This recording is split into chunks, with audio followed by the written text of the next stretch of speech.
Bueno, si nosotros nos ponemos a analizar lo que habitualmente lleva generar una vacuna, podemos saber que mínimo lleva 2 o 3 años y a veces hasta 10 años.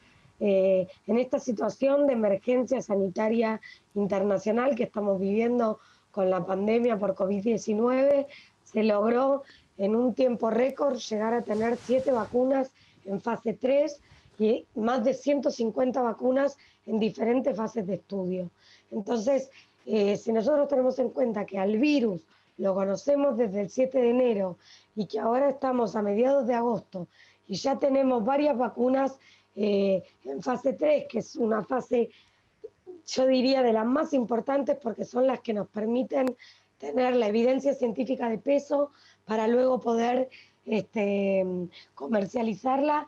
Creo que realmente es un gran logro de la ciencia, sobre todo porque los resultados preliminares de fase 1 y de fase 2 demuestran que la vacuna lleva a cabo su cometido, que es la generación de una respuesta inmune con seguridad. Claro. Doctora Rosa María Wong, hoy escuchamos a autoridades que tienen que ver sobre todo con el sector político, hay que decirlo, que nos dicen para noviembre están los resultados, para el primer trimestre de 2021 podríamos tener la vacuna, podría llegar la producción antes del primer semestre del próximo año. ¿Le suena, doctora, un cronograma posible desde la ciencia, desde la visión, por supuesto, de la investigación clínica de la Facultad de Medicina de la UNAM? ¿Son fechas que le suenan coherentes, doctora? Bueno, sí, Javier. Yo creo que algo que mencionó la doctora que es muy cierto es que vamos a velocidad pues súper rápida, ¿no? Normalmente una vacuna puede llevar entre 10 y 20 años porque tiene que pasar por la fase preclínica. En la clínica pasan por la fase 1 en una decena de personas, una fase 2, cientos de personas, fase 3, miles de personas. En este caso, varias de las compañías lo que han hecho es que hacen una fase 1 y luego juntan fase 2 o 3. O específicamente esta vacuna de AstraZeneca y de la Universidad de Oxford, lo que hicieron fue hacer una fase 1-2 junta y después ahorita ya empezaron la fase 3. Esta vacuna es de las más adelantadas. Esta es una vacuna que ya lleva varios años estudiándose.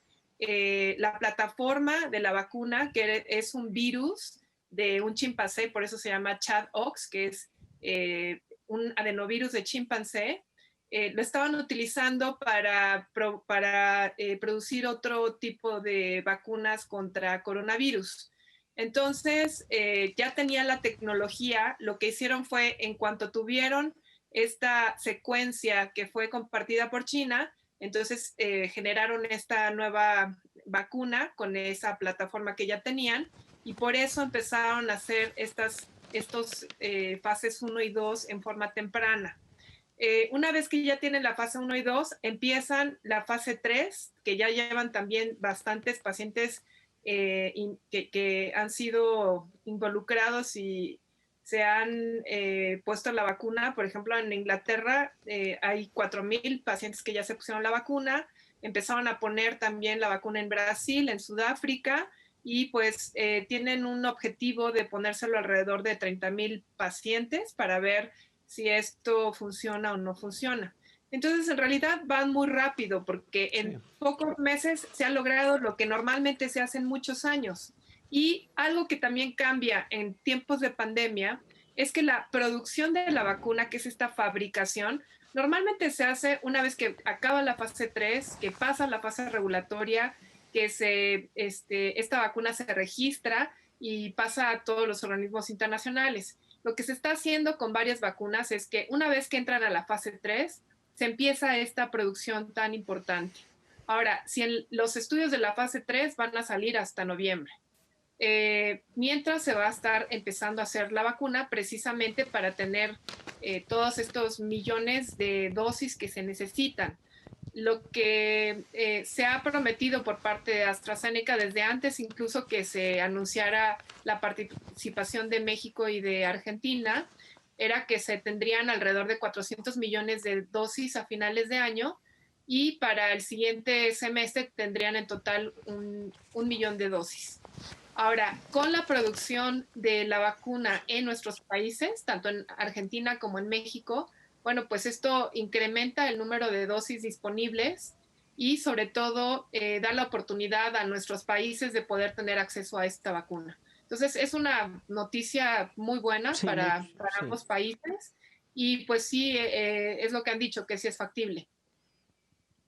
Y agrego, Claro. perdón, A ver, doctora Khan, que y parándonos un poco en lo técnico, la verdad es que por lo menos hay un ánimo muy triunfalista en México de decir son tiempos que se van a cumplir. Para noviembre los resultados de la tercera fase, para este primer trimestre. Insistimos, son efectivamente anuncios muy positivos. Sin embargo, doctora Khan, lo que también queremos poner sobre la mesa es que puede fallar.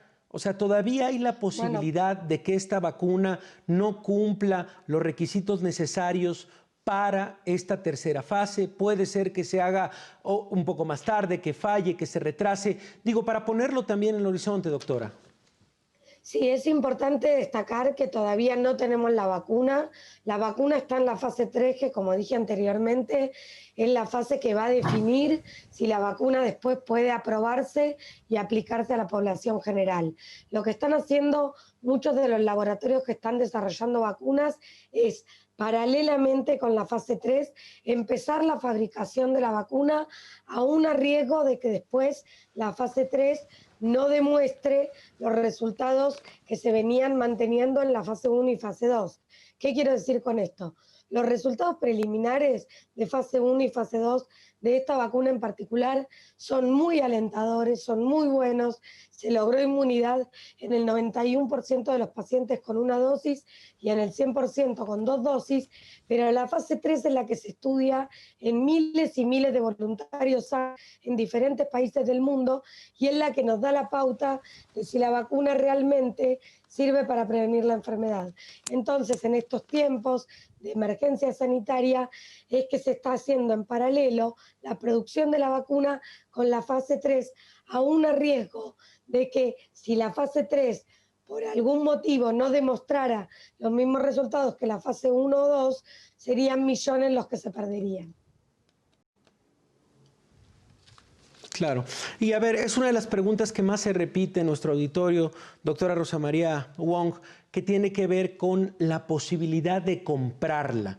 También yo sé que ustedes están justamente en la parte de la fabricación, en la parte de el ingrediente, por supuesto, de la fabricación de la medicina, pero también, por supuesto, el embotellado.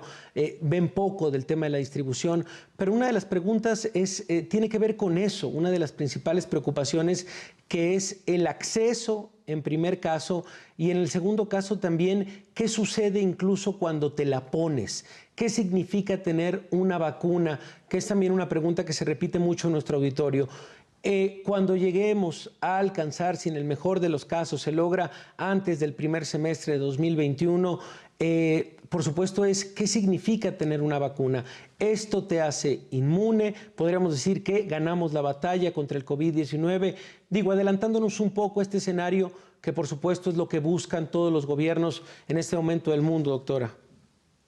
Así es. Yo creo que esa es una excelente pregunta que todavía no sabemos y que se va a responder en estos estudios fase 3. Lo que sabemos hasta el momento con los estudios fase 1 y 2 es que es segura, que sí produce una respuesta inmune en la mayoría de los participantes, tanto una respuesta celular como una respuesta humoral, que tiene muy pocos efectos adversos, que pueden ser leves, no hay ningún efecto adverso severo, y que con una dosis, como dijo la doctora, hasta el 91% de los participantes tienen anticuerpos y generan inmunidad. Ahora, la eficacia vacunal se calcula cuando en los dos grupos, o sea, en un grupo se pone la vacuna que queremos estudiar, en otro grupo se le está dando la vacuna de meningococo, y entonces se observa en esta gran cantidad de personas a quién le dio la enfermedad y a quién no le dio la enfermedad. Entonces, esos datos todavía no los sabemos, no sabemos cuál sea la eficacia vacunal, pero por eso precisamente se están haciendo estudios en países donde hay una alta transmisión, como Brasil, por ejemplo, en donde tienen muchos casos actualmente y pues que va a estar circulando el virus y probablemente nos permita definir cuál sería la eficacia vacunal de esta vacuna.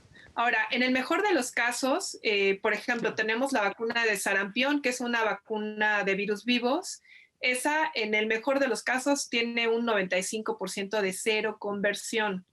Este tipo de vacunas, pues es un virus también que no se replica, pero que tiene una parte del virus del SARS-CoV-2. Entonces, ¿qué tanta eficacia tenga? Pues no lo sabemos. Sabemos que se producen anticuerpos, sí, pero ¿qué quiere decir eso a largo plazo? Tampoco lo sabemos. Incluso con la misma enfermedad, no sabemos si las personas que se han infectado, cuánto tiempo les dura la inmunidad. Con otros coronavirus se ha visto que es de 2 a 4 años. En el caso específico de este coronavirus, no sabemos si dura 2 años, si dura 1 año, cuánto tiempo dura después de que las personas estuvieron en contacto con el virus o que tuvieron la enfermedad. Y bueno, tampoco sabemos cuánto tiempo podría durar la inmunidad del virus. Entonces, bueno, todos estos son muy buenas preguntas que en este momento yo creo que no podemos saberlas hasta que no veamos los resultados de estos ensayos clínicos de fase 3. Claro, y doctora Khan, por supuesto, no quiero perder la oportunidad de preguntarle la situación en Argentina. Muchísima gente también nos ve, muchos argentinos en México que están siguiendo, por supuesto, el día a día del comportamiento de la pandemia. ¿Cómo están? ¿Cómo va esta reclusión? ¿Cómo han sido las medidas del gobierno? ¿Qué balance hace, doctora? Bueno, en Argentina en el día de hoy tuvimos reportados 7.498 casos nuevos en las últimas 24 horas y llevamos un total de 276.000 casos y tenemos 5.362 fallecidos. La realidad es que en Argentina se están llevando a cabo estrategias de búsqueda activa de casos, es decir, el sistema de salud va en busca de los casos y tenemos una letalidad que es del 1,9%, que en comparación a lo que es el promedio de la letalidad, la tasa de letalidad se construye con el número de fallecidos sobre el total de casos. El medio de tasa de letalidad mundial es alrededor del 4%, en Argentina estamos en el 1,9%, y el dato positivo es que el 71% de los casos ya están recuperados. Tenemos 190 pacientes ya recuperados, pero estamos pasando por un momento de un número alto de casos y una alta ocupación de camas de terapia intensiva. No hay un sistema de salud colapsado, pero sí hay un sistema de salud que está bajo tensión, sobre todo en la ciudad de Buenos Aires y en el conurbano bonaerense. Claro, pues bueno, la verdad es que sí estamos todavía muy preocupados de lo que sucede en la región, por supuesto en Argentina. Les agradezco de verdad muchísimo esta plática. Ojalá tengamos la oportunidad de seguir este puente de conversación. Le interesa mucho a los televidentes, varios comentando, por supuesto, a través de redes sociales, varias preguntas, pero bueno, pues reconocemos, por supuesto, el trabajo que se hace desde la Sociedad Argentina de Vacunología, desde la investigación, desde la investigación clínica de la Facultad de Medicina de la UNAM, por supuesto, muy valioso el trabajo y nuestro reconocimiento. Gracias, doctora Florencia Khan, por acompañarnos esta noche. Muchas gracias, ha sido un gusto. Sí, tenemos que seguir cuidándonos porque todavía no tenemos la vacuna y el tratamiento, así que a cuidarse mucho. Así es, doctora. Pues ahí está la recomendación. Doctora Rosa María Wong, gracias de verdad por acompañarnos esta noche también. Al contrario, Javier, muchas gracias por la invitación, por permitirme platicar con el auditorio. Buenas noches a todos y pues como dice la doctora, síganse cuidando porque en México también tenemos una transmisión comunitaria muy alta.